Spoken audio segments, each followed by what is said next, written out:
All right, guys, so in this video, I want to break down how to properly apply high intensity training.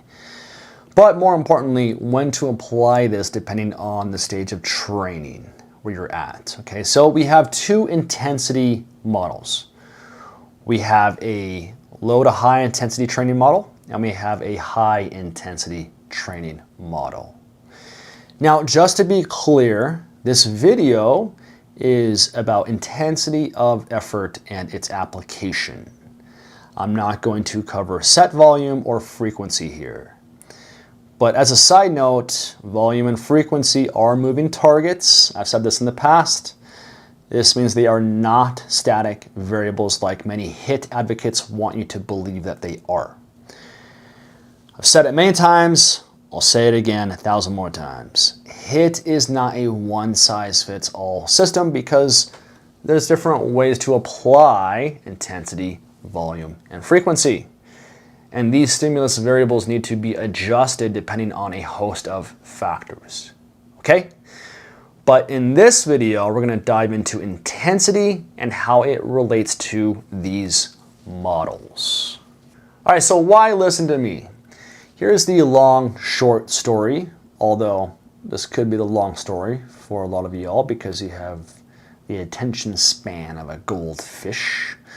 So my name is Jay Horn, and I've been training clients for 20 years in person.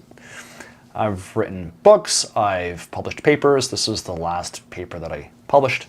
I've transformed hundreds of physiques. And my background is in high intensity training.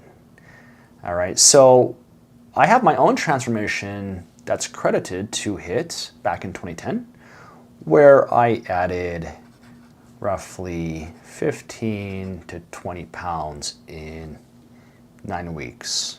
Believe it or not, IDGAF. Okay, so first we need to define some terms so we're all on the same page here, right? Intensity is the momentary effort applied during a repetition relative to your current ability to produce force. So intensity can be assessed on a rep-to-rep basis. With every repetition, there is a percentage of your effort applied to it.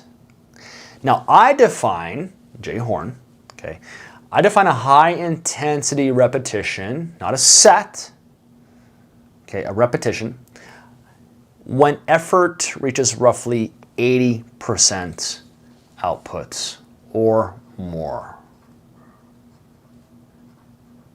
Okay, so basically when we're like here, when we cross this threshold right there or higher, that's what I define a high intensity repetition. So within a set, this can mean a few things. This can be a failure rep. This can be a ballistic rep or even a controlled rep. Okay, so in high intensity repetition can be any of these things.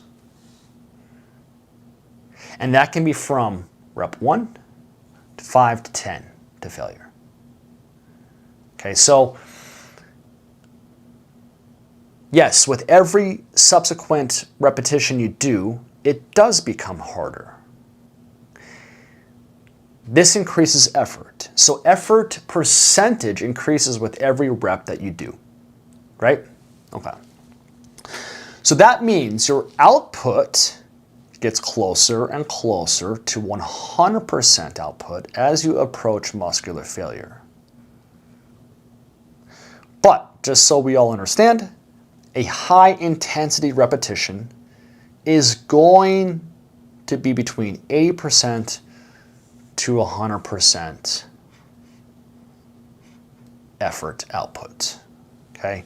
Now this is important to understand because intensity is not solely determined by muscular failure. This is my whole point to this, which we need to understand this before we get into the HIIT models. So intensity is not solely determined by muscular failure. It's determined by the level of effort being produced on a rep-to-rep basis throughout the set. Now, yes, of course, if you reach momentary muscular failure, then intensity of effort will ultimately reach 100% for sure. But intensity of effort should not be assessed only at the end point of the set. It needs to be assessed across the entire set, because the quality and intensity of the preceding reps matter too. And this is how we can begin differentiating these intensity models. So to be clear, intensity is not something, and this is relative intensity, not absolute, okay? So intensity of effort.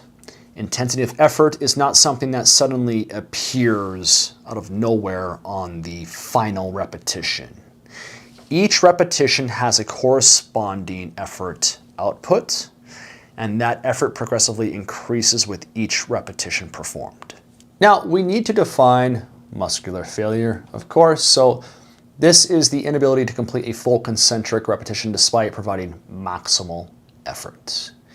And we can actually separate this into 3 different categories: perceived, technical, and absolute. Okay, so now perceived is when you stop the set short of true failure because the discomfort is just so bad you can't handle it, you just think you're done. Technical failure is where you can no longer complete another repetition with proper body mechanics and strict execution. So you go all the way there, but you stay strict. Absolute failure is going to muscular failure, and then maybe even a few more reps. But you get there at any cost possible. So momentum, body English, twisting, cheating, crossfitting. All right, and as you can see here, we have perceived failure. The form is good, but you stop short. We have technical failure. So form is good all the way there. Form is still good. We have absolute failure. So effort's high, but your form becomes super sloppy. Now, for the purpose of this discussion, we are specifically talking about technical failure, all right? Where you are attempting to complete another repetition with proper form, but your muscles, for whatever reason, they're no longer capable of producing enough force to finish the repetition. Now, why does failure, intensity, why does this matter? Well, they help ensure that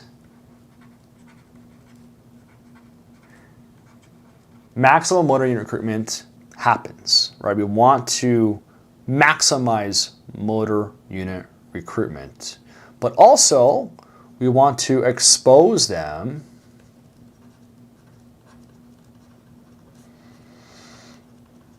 to high fiber tension.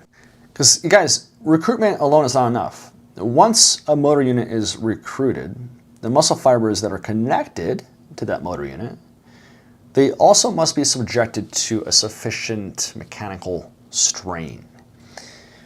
When a high effort output is maintained and we get to muscular failure or proximal, those active fibers experience greater internal mechanical tension. And this is important because mechanical tension, as we should all know at this point, is considered to be the primary stimulus for muscle growth. Therefore, the goal is not simply to recruit more fibers, but to recruit them and then subject them to a high degree of tension. And this is why the involuntary slowdown in rep speed matters. It's a proxy to show that the fibers are experiencing high tension. Okay, so we have maximal motor unit recruitment plus high fiber tension, and that creates the stimulus, mechanical tension stimulus that equals growth. All right, so let's get into the HIIT applications. As you become more advanced, we generally want to transition into the high intensity training model, because ultimately the goal is to maximize the stimulus while minimizing unnecessary fatigue. Remember, the stimulus we are after is the tension-based signal that drives adaptation, which is muscle growth. Now, fatigue is always along for the ride, and as we generate stimulus, we generate fatigue. But as we get stronger and more muscular, you want to mitigate that fatigue. And what is fatigue? Basically, it's the accumulation of localized and systemic stress. Okay, so joint stress, metabolic disruption, CNS disruption. Essentially, fatigue represents the cumulative cost of training. It can't be eliminated, but we can be strategic about how much we accumulate, because some degree of fatigue is going to happen. So it's important to understand that this fatigue is always part of the stimulus. They cannot exist independently in a vacuum.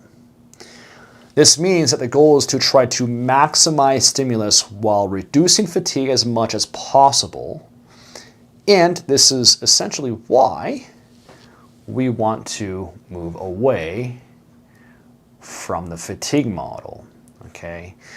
But as you'll learn, this model also produces fatigue in a different way. So we do things to combat that as well. So this is the fatigue model, the low to high intensity training model.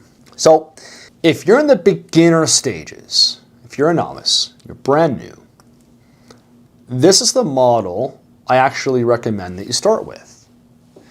This is what I call the low to high intensity training model or fatigue model. What you'll do is intentionally move. Again, this is all about intensity, you guys. Okay? This is not about anything else but the stimulus variable of intensity. Okay? Just want to remind everybody. So what you'll do here when applying this is you will intentionally you'll move the weight slower and under more control. And with each repetition, the effort and fatigue gradually build, and they go up until you hit momentary muscular failure. And this is what you see in this graph here. We start off with low intensity, and we build it up, and we get to high intensity. But it's low intensity to start off with. Now, Ken Hutchins originally developed, because he used to work for Arthur Jones, and he originally developed the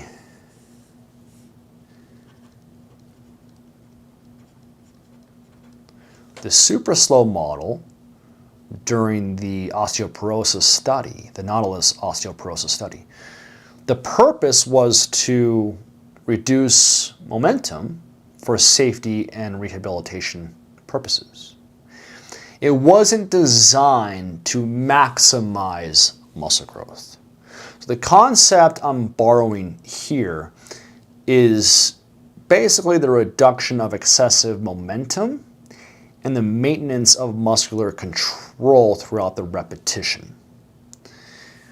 Now, in order to do this, you need to reduce the weight that you're actually capable of using, because you are intentionally moving weight slower.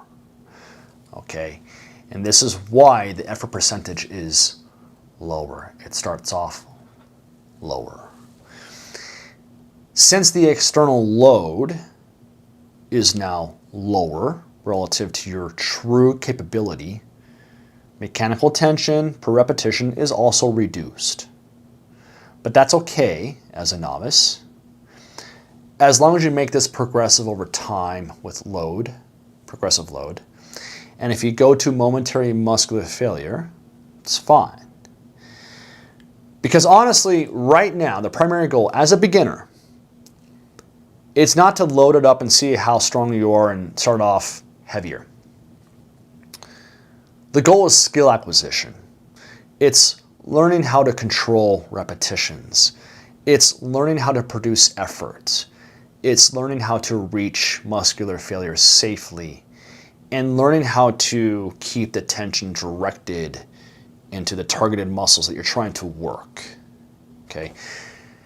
Now, to be clear, I do not think this is the most effective hypertrophy set model long term, but I think it's great if you're a beginner. And it's also good when you're learning a new exercise, or if you're dealing with an injury or post-surgery. But we reduce the load in order to move that slow at the beginning. And again, this is why it's low intensity, ramps up to high intensity.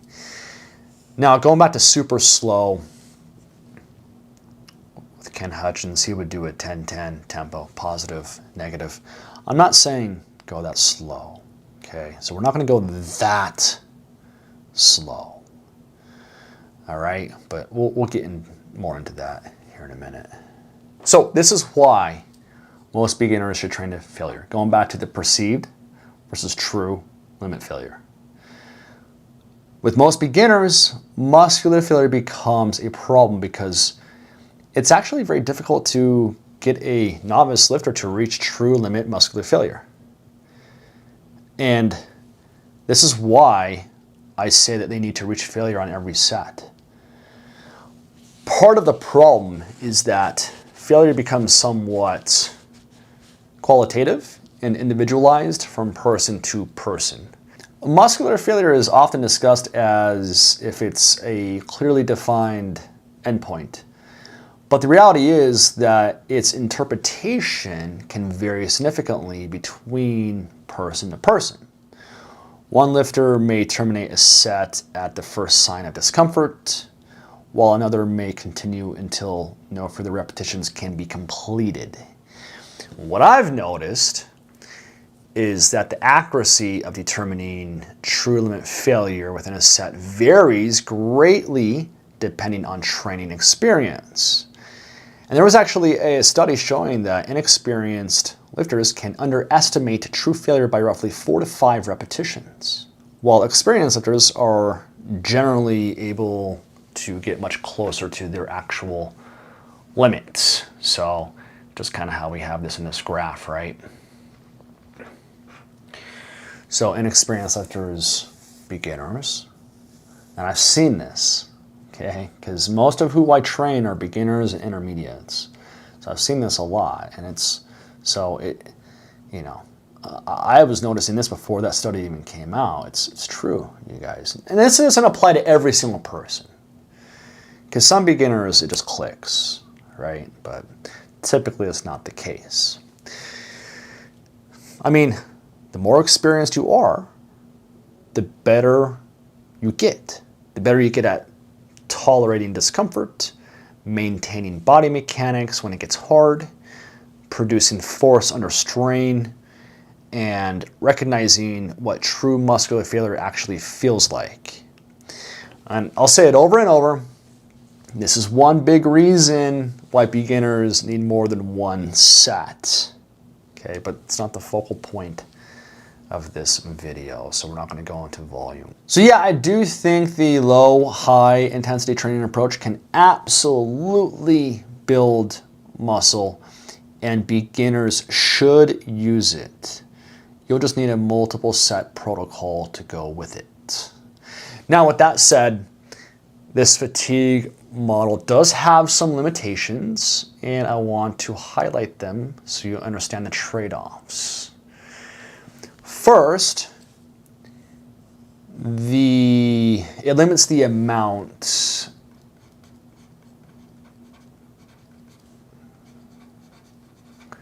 of external load that you can use because, again, like I mentioned, you are intentionally restricting contraction velocity from repetition 1.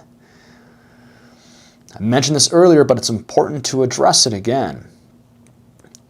Since movement velocity is intentionally reduced, load potential is also reduced. And since load potential is reduced, mechanical tension per repetition is also reduced. This means that the fibers may ultimately experience less overall tension compared to a heavier performed set. So since you need to move slower at the beginning of the set, it reduces the stimulus. It's not a true load capability that you can handle, which means fibers get less mechanical tension per repetition. But, if you reach failure, it can work.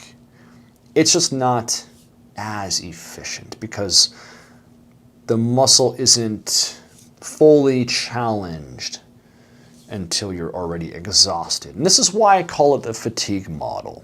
The second limitation is identifying where true muscular failure actually happens. Now, this approach can make it more difficult to accurately assess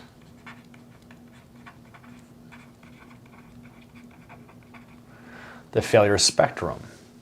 Since every repetition is already performed at a deliberately slow tempo, you lose the natural decline in repetition speed that normally serves as the indicator of proximity to failure. When this is combined with intense metabolic discomfort that these sets create, you got another problem. So many lifters, especially beginners, begin to associate the burn and discomfort with muscular failure, and they terminate the set prematurely. As a result, they stop because the set becomes uncomfortable, not because the target musculature has actually reached failure. So, you got to be careful with this. Discomfort and muscular failure are not the same thing. And confusing the two can lead to consistently stopping short of the intended level of effort. And the third problem is resistance curve profiles. Now, generally speaking, this slower tempo protocol tends to work better on machines with well-designed resistance curves. So when Ken Hutchins developed the 1010 super slow protocol, it was primarily performed on Med-X machines. Now, these machines utilized cam systems that varied the resistance throughout the movement to better match the strength profile of the working muscle. So the force curve of the cam matched the strength curve of the muscle. Now, as a result, traditional sticking points caused by leverage disadvantages, they were minimized. For example, let's look at the dumbbell lateral raise here. So as the arm raises, the moment arm increases and the exercise becomes progressively more difficult as it goes up. So the external torque demand goes up.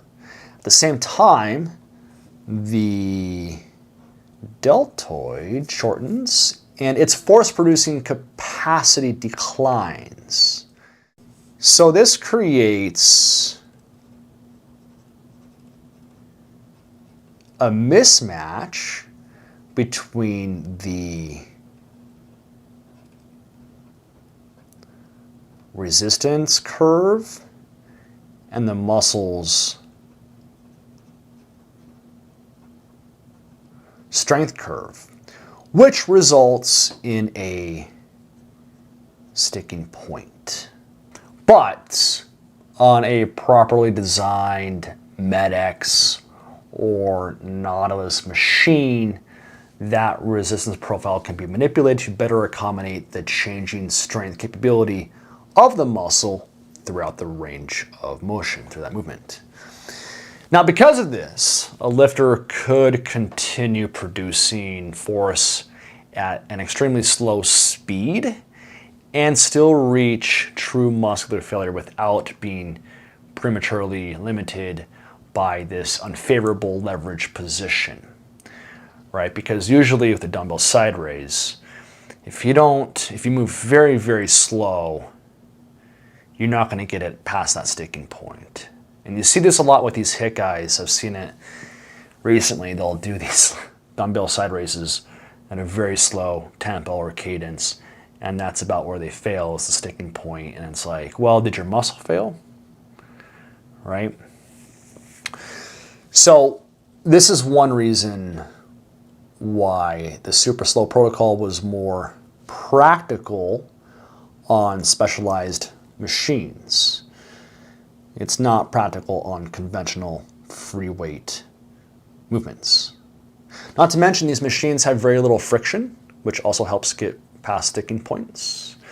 A lot of machines have really, really bad friction compared to more of these specialized machines. So that plays a factor in it.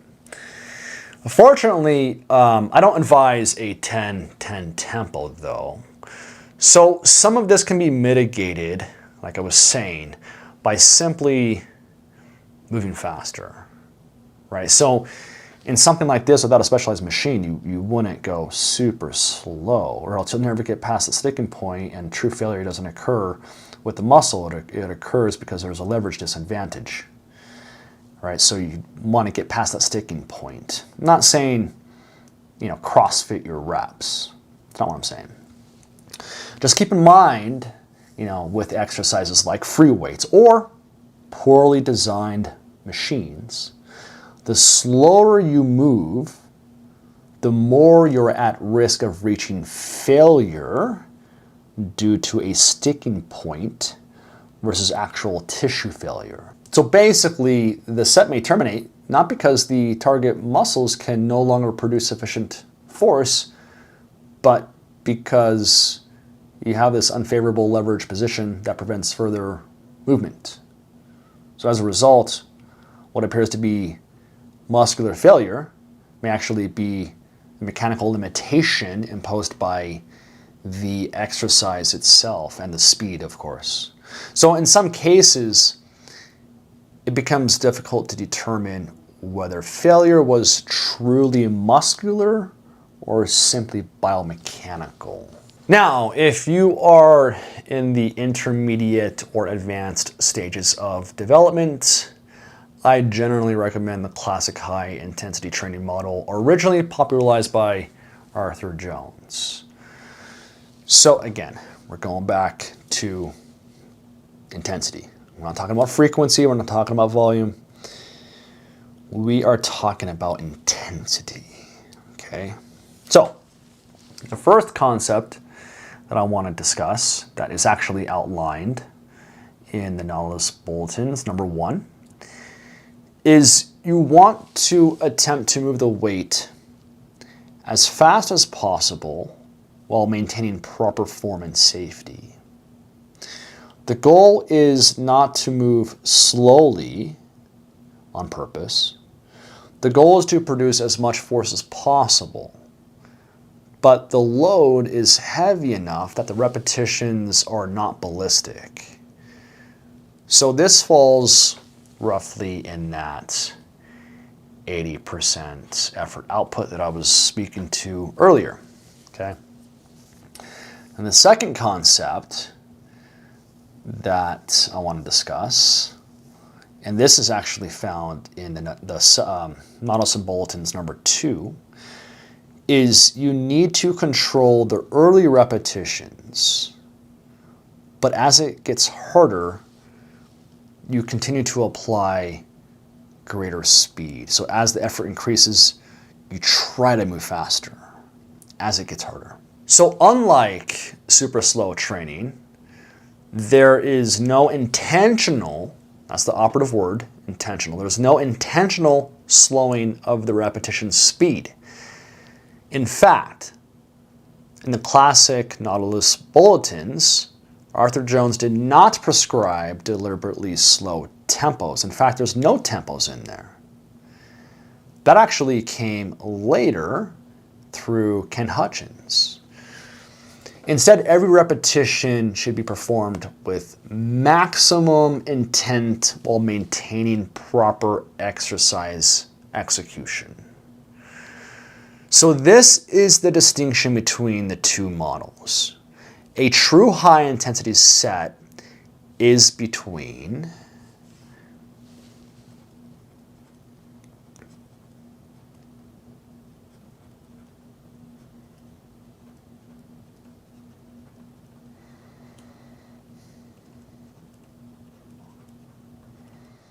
80 to 100% effort output from the beginning to the end. From the beginning to the end. I always forget this is reversed, the camera.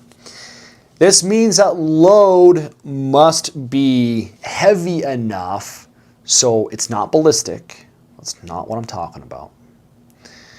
Okay, you cannot choose a weight. You can't do this at 80% effort with a light weight because then for sure it's going to be ballistic. You're going to be CrossFitting reps. That's not what I'm saying here. Okay, now people will disagree with me on what an actual HIIT set is. But that's why we went over the definitions earlier. Okay? It was very important to define intensity and muscular failure before we discuss the HIIT training models. All right, but hey, make your own video if you got all the answers, Chief. Okay? Or comment, go ahead. PunkJohnny579, anonymous. Make your comment. I'm waiting for it. Now, of course, as the set progresses, fatigue accumulates and force production declines. And as a result, every subsequent repetition requires a greater effort output to complete, as we have here in my cute little graph that I made. All these graphs that I made for you guys, aren't they cute? So that's the reality. Now, it's not a clean, it's just a basic example, visual, right? In reality, each repetition, again, it's based on, intensity is based on a rep to rep basis, right? So you might have one repetition at 90, one at 85, one at 90.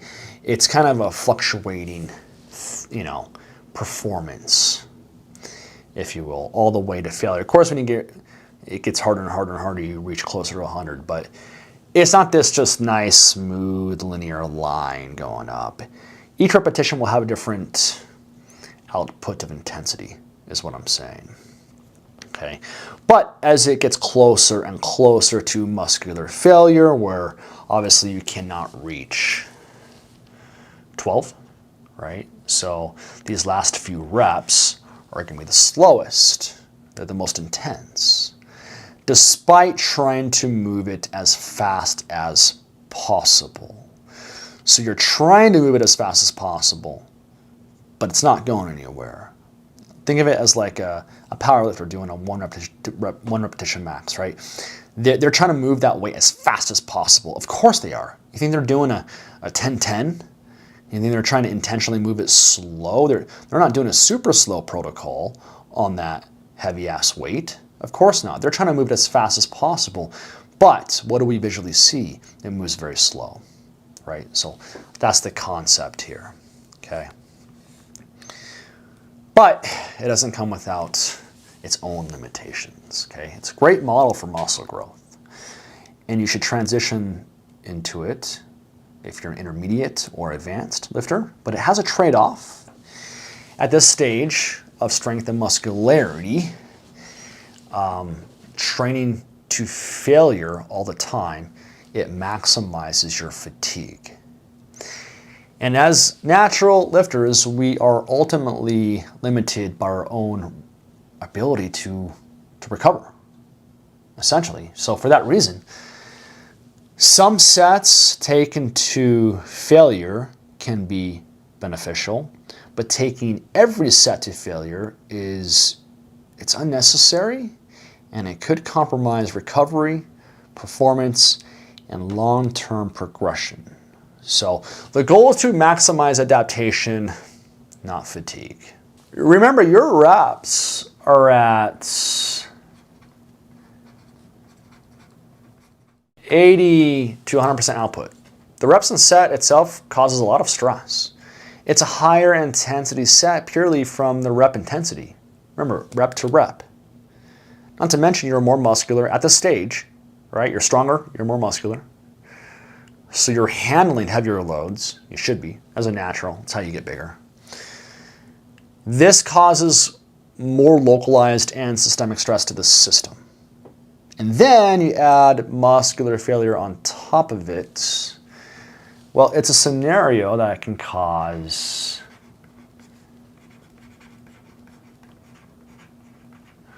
maximal fatigue. And if you're natural, again, you are limited by recovery capacity. So some sets to failure is fine, but not every single set. Much different, when you're going a biceps curl to failure versus a deadlift or a squat. Okay, completely different, localized, but really systemic fatigue that you're gonna have to recover from. So you gotta watch it. You can't go to failure all the time, despite what the HIIT people say. But that doesn't mean you don't train hard. Okay, you still need to train hard. You just simply adjust variables like volume, like frequency, like intensity. Okay, as you progress, things adjust. All right, so we just looked at two HIIT models, low to high intensity training and the classic high intensity training. The first model isn't the best for muscle growth. You got less load, less mechanical tension, high fatigue. But it's really good if you're a beginner for a lot of reasons. So if you're a novice, use it. The second model needs to be earned, so you don't go straight to it. Exceptions do exist, but generally speaking, no. You have to earn the second model because you have to be safe when you're doing it, which is the reason you need to spend some time in the first model. Ultimately, the second model is a better hypertrophy stimulus. But the issue is failure on every single set, okay, which again can maximize fatigue, especially if you're very strong. And if you watched my other videos, you know that I'm a massive proponent of getting stronger to maximize muscle growth when it comes to naturals. PED users, it doesn't matter, but when you're natural, this is what you gotta do. My last paper was literally on this very topic. Okay, so if you're interested in reading that paper, go back to the beginning of this, look at the citation, go find it. It's a killer paper. Read that shit, okay? But I think there's an even better model for naturals. This is a model where you apply high intensity reps taken proximal to muscular failure. And this recruits nearly all motor units while avoiding the disproportionate fatigue cost of true failure. And yes, this is still high intensity training. Because remember, intensity is assessed on a rep to rep basis. And muscular failure is not the determining factor. Now, I know a lot of HIIT people will disagree with me. Shocker.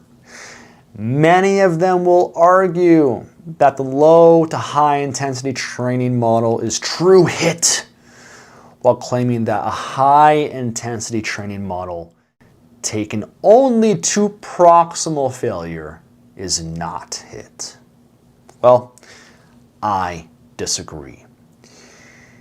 If we are evaluating intensity of effort, gotta make sure that's still on. Last video I did, it shut off and my audio was gone. If we're looking at intensity of effort on a repetition by repetition basis, which we should, as we discussed, right? That's momentary effort applied. Guys, it's momentary effort applied. That is what intensity is. That is what intensity of effort is, relative intensity. So if we are assessing intensity of effort rep to rep, then a high intensity training model taken close, so the classic Arthur Jones model right here, right? A high intensity training model taken close to muscular failure actually contains more, so not reaching failure, but everything's 80% to 100. It contains more high intensity repetitions than the traditional low to high intensity training model, which is this one. Think about it, guys. In the fatigue model, the early repetitions are performed at relatively low levels of effort. They just are. You're moving slower, it's lighter weight. And intensity gradually goes up throughout the set until failure is reached. In contrast, the high intensity training model begins with a much higher effort output and maintains that elevated intensity throughout the set, even if the set terminates 1 or 2 reps short of limit failure.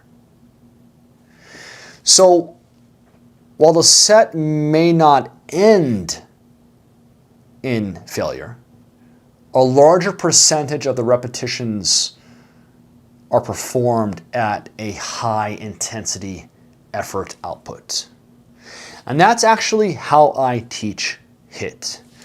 I use my synergy tension training model, which is essentially HIIT 2.0. But I generally don't, I only recommend this approach for more advanced lifters. Beginners often lack the technical skill, the proficiency, and effort awareness necessary to apply it effectively. Either way, high intensity training should not be viewed as a binary concept where a set either counts or it doesn't count based solely on whether failure was reached. The real question is, how many high quality, high intensity repetitions were performed before the set ended? That's the question. Because ultimately, muscle growth is driven by stimulus, not by the mere act of reaching muscular failure.